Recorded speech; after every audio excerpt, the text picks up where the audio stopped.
Can you improve your sparring by training alone? Coming up. Before we start, sorry for the shaky video. I just did it quickly on my phone and used the front camera, which is not stabilized. Hi, my name is Mark Leichner from MMAcoach.net, where we help coaches, fighters and enthusiasts reach their full MMA potential. Yesterday I got a question, I got a DM on Instagram from a guy named Rahman, who asked me if he can improve his sparring just by training alone. Now during COVID he cannot train and he wants to know if he can do anything to improve his sparring.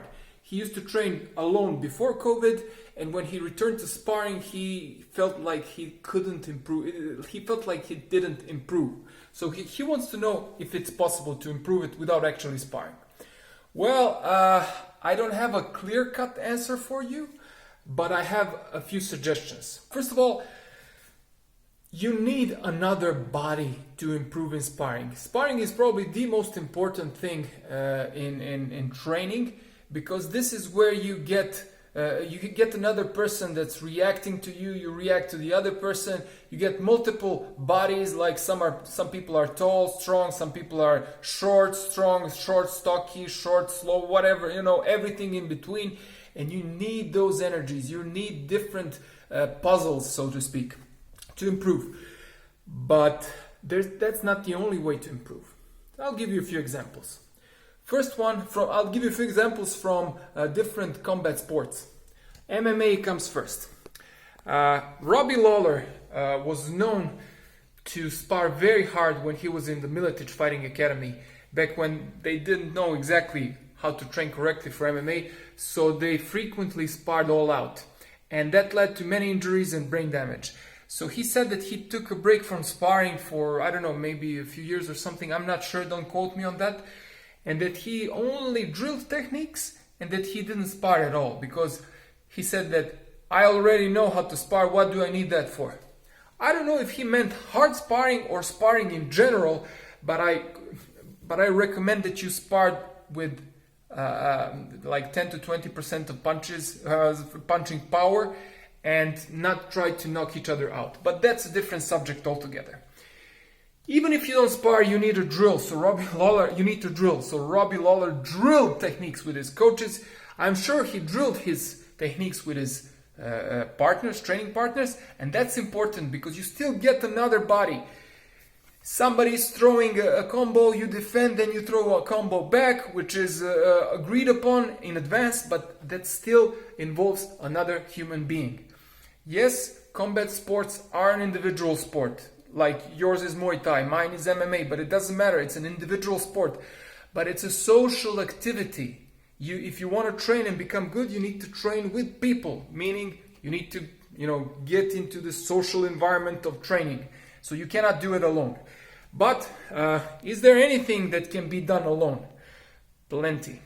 Again, I forgot another example. There's this judoka that was very, very good in the 90s, a Japanese judoka called Toshihiko Koga. I will leave highlights in the links below. He was a world and I think Olympic champion in the 90s, 95 I think. And he revolutionized judo because he introduced some one-handed techniques which people up until then they didn't do it or didn't do it as frequently. And I've heard that preparing for World Championships, he only practiced uchikomi and nagekomi. What's that? It's uchikomi is only entry to the technique, and nagekomi is entry to the technique plus the throw, but without resistance. So he didn't spar at all, which was strange to me. I don't know if it's true, but I heard about it. So there's another example, but also he still practiced with another body. You need bodies, you need partners. Even though they won't resist you, even though they don't spar with you, you still need bodies. What if you can't have a body? What if you're injured? What if you are, during the lockdown you can't train anything with another person, that is? Well, there's a solution for that too, of course. Before I come to that, I'll give you my example. When I injured my right arm, I couldn't use it at all. And mostly I could train without it, because as soon as I start training with it, it my elbow flared up, so it blew up. I had the swelling on my elbow and I couldn't allow that. But I was still preparing for competitions. How did I do that? Well, I tied one hand, I wore a belt, and I sparred everything with one hand. I put my injured hand in my belt and I sparred boxing with one hand, Thai boxing with one hand, wrestling, grappling, even MMA. And was I able to do as well as I could with two arms? Of course not. Of course not. But I was still on the mat practicing. I was still on the mat, having interactions with other bodies. I was punching, I was defending, and it's very good to see if you can handle that kind of a handicap. I didn't have like a good balance on the ground, especially if they wanted to sweep me on the side where my arm was in the belt. Of course, I couldn't prevent the sweep, but it doesn't matter. I was still on the mat. I was doing the work, and it doesn't matter if you get tapped. Two hands, one hand, doesn't matter. You're there. You're training. What can you do? That's the question. Well, you can do plenty. First of all, look if there's anything you can improve with your body. Do you have a strength deficiency in maybe one of your limbs?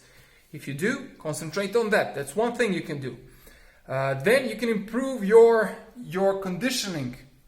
Do some conditioning. Do some strength training. You can improve your technique even. You can punch the bag. You can concentrate on proper technique. You don't even have to punch too hard.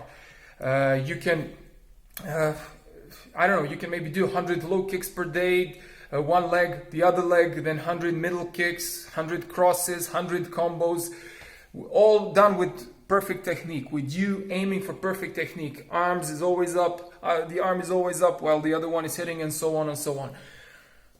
That's one way of improving. Then you can watch fights. You can watch instructionals. You can write things down what you think is lacking in your defenses or your offense. So then write it down and see if you can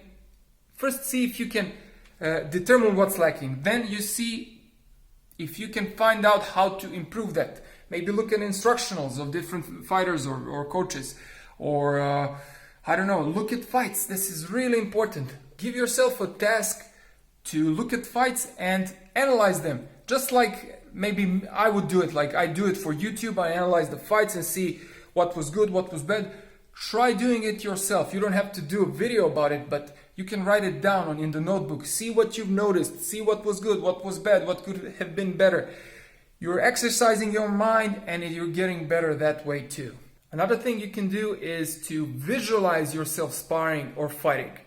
Visualization is a very, very good tool. It's a very strong tool if you know how to use it, but as with everything, as with any kind of exercise, you need to be doing it for some time to get better at it. Just like you would, for example, if you were to start doing push-ups now, maybe for the first time, maybe you can do 10, but soon with exercise you can do more. That's the same thing with visualization. Maybe you cannot visualize that well in the beginning, but as time goes by, as you do it every day, you start getting better and better at it.